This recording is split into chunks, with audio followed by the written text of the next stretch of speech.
Federal government starts Nnamdi Kanu's trial afresh. The federal government has filed an amended 7-count terrorism charge against the detained leader of the indigenous people of Biafra, IPOB, Nnamdi Kanu. In the charges, the federal government specifically alleged that Kanu, who is currently in the custody of the Department of State Service, DSS, as a member of an unlawful group in a broadcast that was received and heard across Nigeria, issued a deadly threat that anyone who flouted his sit-at-home order in the southeastern part of the country should write his will or her will. It told the court that as a result of the threat, banks, schools, markets, shopping malls, fuel stations domiciled in the eastern state of Nigeria have continued to shut down their businesses, with citizens and vehicular movements grounded. Federal government further alleged that the IPOB leader had on diverse dates between 2018 and 2021 made broadcasts that were received and heard in Nigeria, inciting members of the public to hunt and kill Nigerian security personnel and their family members, thereby committing an offense punishable under Section 1(2), Subsection 2 of the Terrorism Prevention Amendment Act 2013. It also alleged that Kanu directed members of the IPOB to manufacture bombs, adding that the defendant had, between the month of March and April 2015, imported into Nigeria and kept in Obiluzo in Ihia, local government area of Anambra State, within the jurisdiction of this honorable court, a radio transmitter known as Tram 50L, concealed in a container of used household item, which you declared as used household item, and you thereby committed an offense contrary to Section 47, Subsection 2A of Criminal Code Act Cap 6 C45, Laws of the Federation of Nigeria, 2004. Kanu had previously pleaded not guilty to the charge. Already, trial justice Binta Nyako has slated next Monday for both Kanu's team of lawyers, led by Chief Michael Zekome, SAN, and the prosecution counsel to address the court on the way forward in the matter. The parties are to argue on whether federal government could proceed to rearrange the IPOB leader on the amended charge, despite the October 13 judgment of the Court of Appeal that discharged him of all allegations, as well as appeals on the subject matter that are still pending before the Supreme Court.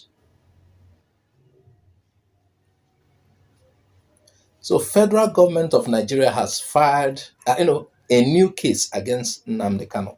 They are no longer talking about that he was discharged and acquitted by the appeal court, and that the federal government did not respect that. Appeal court discharged him solely on that he was rendition to Nigeria, and Nigeria is signed under UN treaty. You are not supposed to, and Nigeria has signed under that treaty, and Nigeria is supposed to. A lot of people are expecting the government is supposed to return him to Kenya, and he'll be set free. But instead of doing that, obeying court order, the federal government of Nigeria is trying to, the federal government of Nigeria has gone to the court again to file charges against him. That is where we are right now. That is the position. And hopefully by Monday, there will be they will liaise on that, the defense and the appeal. So what do you think will be the outcome? I think the lawyers will want to hold on to the rendition case, because except things are corrected, there is no case. Add your comment and tell us what you think while we look at the Soludo story. The Soludo's reaction to, while defending its budget on Arise TV, his 2023 budget, Soludo carelessly made a comment referring to Peter Obi that is generating massive reaction. We are going to look at that now and again.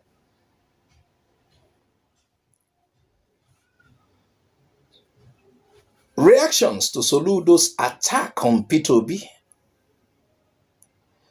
Nnamdi Kanu wrote, everyone is crediting the development of Lagos to Tinubu, but Fashola has never for once come out to dispute it or even point out his own achievement or any negative thing about Tinubu. Even Ambode, that Tinubu disgrace, has never refuted those claims. But they all allowed those claims to sail just to boost Tinubu's chances.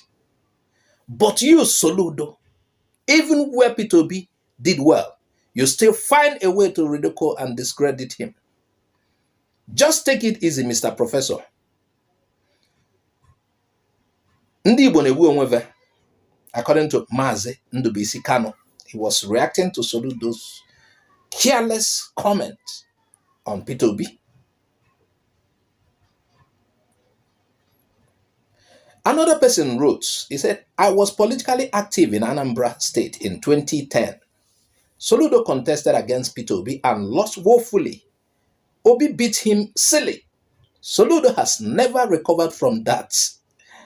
Obi remains the best governor Anambra ever had. Obi, he ran Anambra for 8 years without borrowing a dime. He left 400 billion naira in investment, which Obiano squandered. The only reason Obiano installed Soludo was to protect him from EFCC. In less than 100 days in office, Soludo borrowed 100 billion naira. There's absolutely nothing to show for it. Post-election settlements, as Obiano cleaned out the treasury. In Anambra State, APGA is fast dying while LP is taking over. Soludo's second term is seriously threatened. Understand where he's coming from and sympathize with him. Peter Obi represents morbid threat to Soludo. Soludo, who watched and encouraged former Governor Obiano, destroyed Anambra and everything Peter Obi left behind. He watched Obiano owe pensioners since 2018, abandoned many roads projects, and left 200 billion naira in debt. And he, Soludo, told us it was not broken when it was truly damaged. Yet he found the strength to discuss can a man who left 8 years ago instead of his immediate predecessor. If he was not a witch, then he could do something much more evil. This according to this particular person. Peter Obi governed Anambra State 8 years without borrowing one kobo. But just 1 year in office, you want to borrow with Anambra State House. Anambra State has the lowest unemployment rate of any state in Nigeria at 13%. Poverty rates declined from 53 to 14.78% under Peter Obi. Even Soludo mentioned this during his campaign. He used Peter Obi to campaign to boost his audience. Now, he said Obi's investment are next to nothing. One thing you can't take away from Mr. Governor is envy, is his albatross. This according to this write-up. And let me even show you that video. Soludo was hailing Peter Obi. He used him to campaign. Tell you for the records, Anambra State has the lowest unemployment of any state in Nigeria at 13%. National Bureau of Statistics, not Anambra State numbers. Anambra State has poverty rate declined from 53% under Peter Obi to 14.78 as at last year. National Bureau of Statistics, not our own numbers. Anambra State has the lowest underemployment rate at 17% of any state in Nigeria. National Bureau of Statistics. So when you want to say, and then. But what's happened afterwards? Is it because Peter Obi joined LP? Or is it because, like many claim, Soludo doesn't want to hear that somebody is better than him? Well, viewers, this is where we round up on this one. Subscribe if you have not subscribed. Follow us on Facebook, Twitter, and Instagram for more updates. Bye-bye for now.